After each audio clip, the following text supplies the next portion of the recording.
Job 43. And there was a man in the land of Uz whose name was Job. And that man was perfect and upright, and one that feared God and eschewed evil. And there was born unto him 7 sons and 3 daughters.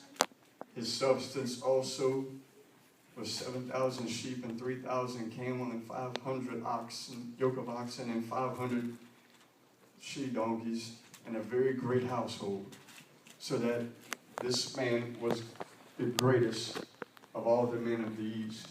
And his sons went and feasted in their houses, every one his day, and sent and called for their 3 sisters to eat and drink with them. And it was so, when the days of their feasting were gone about, that Job sent and sanctified them, and rose up early in the morning, and offered burnt offerings according to the number of them all. For Job said, it may be that my sons have sinned and cursed God in their hearts. Thus did Job continually. There was a day when the sons of God came to present themselves before the Lord, and Satan came also among them. And the Lord said unto Satan, whence comest thou? And Satan answered the Lord and said, from going to and fro in the earth, and from walking up and down in it. And the Lord said unto Satan, hast thou not considered my servant Job, that there is none like him in the earth, a perfect and upright man, one that feareth God and escheweth evil? Then Satan answered the Lord and said, doth Job fear God for naught? Hast thou made an hedge about him, and about his house, and about all that he hath on every side? Thou hast blessed the work of his hands, and his substance is increased in the land. But put forth thine hand now, and touch all that he hath, and he will curse thee to thy face.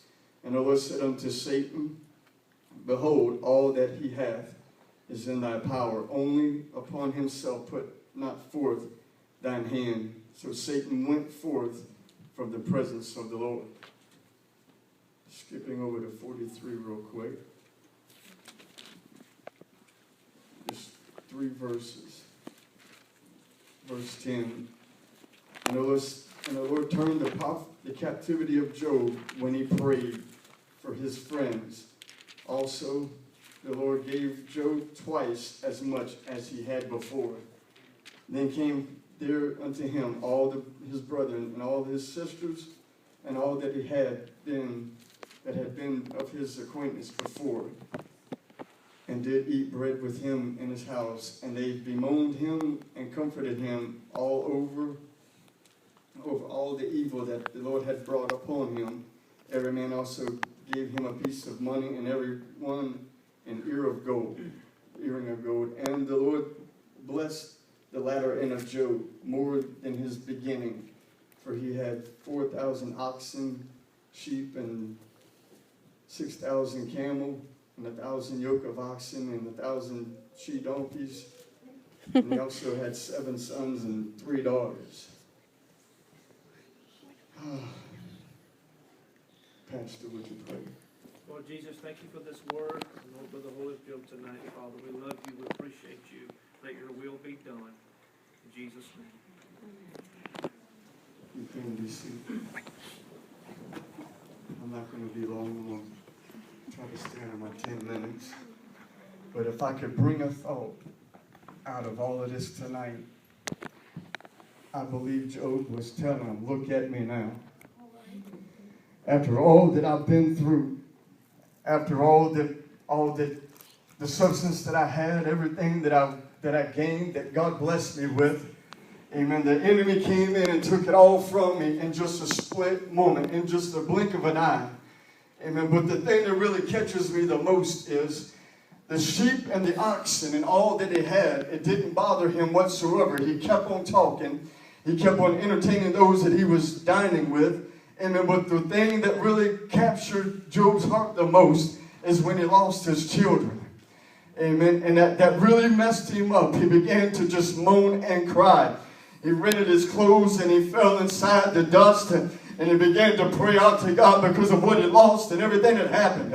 Amen. But I want you to know tonight that at the very end, when Job began to magnify God, when Job lifted God up, he never one time accused God falsely. He never one time said that God done him wrong. But he always magnified God in everything he said. But he looked at his friends. He looked at his family. He looked at everybody and let them know at the end, hey, look at me now. I may have went through poverty. I may have lost everything I had. I may have lost my children. But look at me now. I've got it all back.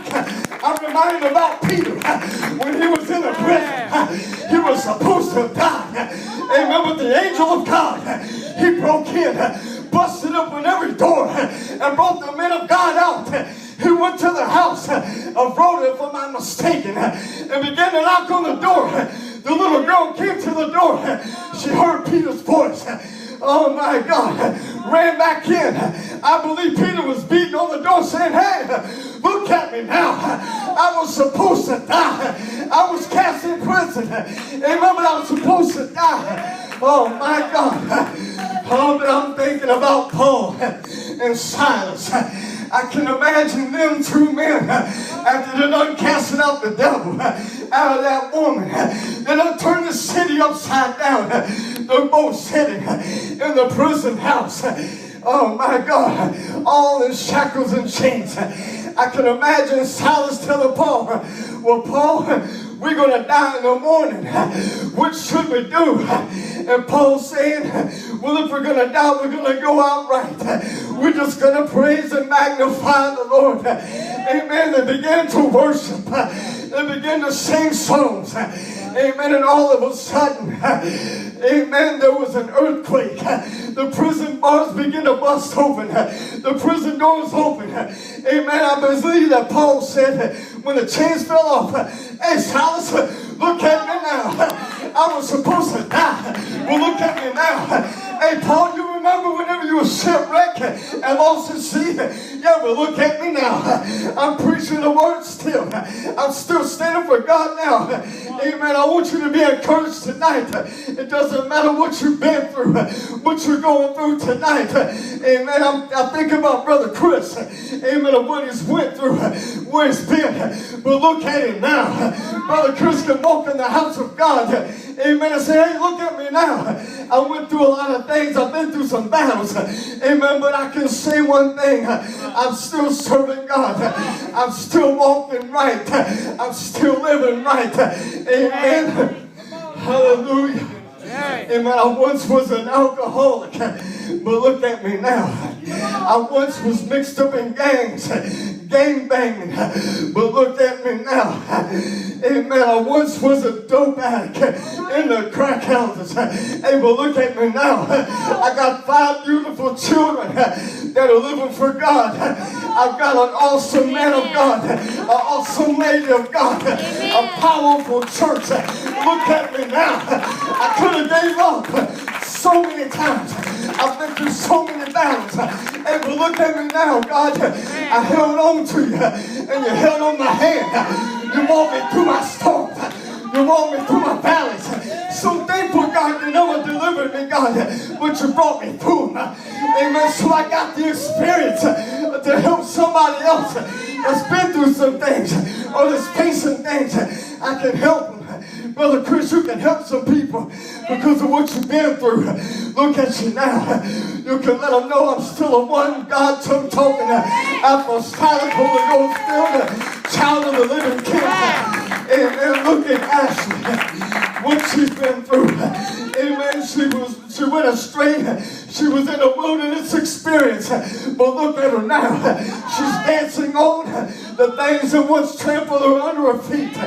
She's moving up and down God's avenue because she left the world and took what was stumbling blocks and made them stepping stones. Hallelujah. My. It doesn't matter what you're facing. It doesn't matter what you're going through. If you just hold on to the horns of the altar. No, I failed many times. I made many a mistake. But I kept on looking into the hills from whence cometh my help. My help comes from the Lord who made heaven and earth. Amen. I'm so thankful tonight that if I stand upon the word, amen, I'm going to make it through my storms. I'm going to make it through my battles. I think about Shadrach, Meshach, and Abednego. They were supposed to die. They were thrown in a fiery furnace because they wouldn't bow to an image. Amen. They told him, we're not so quick to answer you, O king, in this matter. Amen. But you throw us in the fiery furnace. If God doesn't deliver us, we're still not going to bow down. Amen. And what happened? They got thrown in the fiery furnace. And the king, he sat up, he was like, hey, wait a minute. Didn't we throw 3 men in the fire? I see another one. And it looks like the Son of God. Amen. I'm so thankful tonight to know that they were brave enough to be able to stand. Amen. If I'm being threatened, I'm going to be thrown in a fiery furnace. I know one thing. It's going to take God to hold me because the flesh will try to rise up. But I'm glad to know tonight that anointing, amen, come on somebody, that anointing, when it steps in, it changes your inside. It changes your demeanor. It causes you to say things you wouldn't normally say. It causes you to do things you wouldn't normally do. It causes you to go places you wouldn't normally go.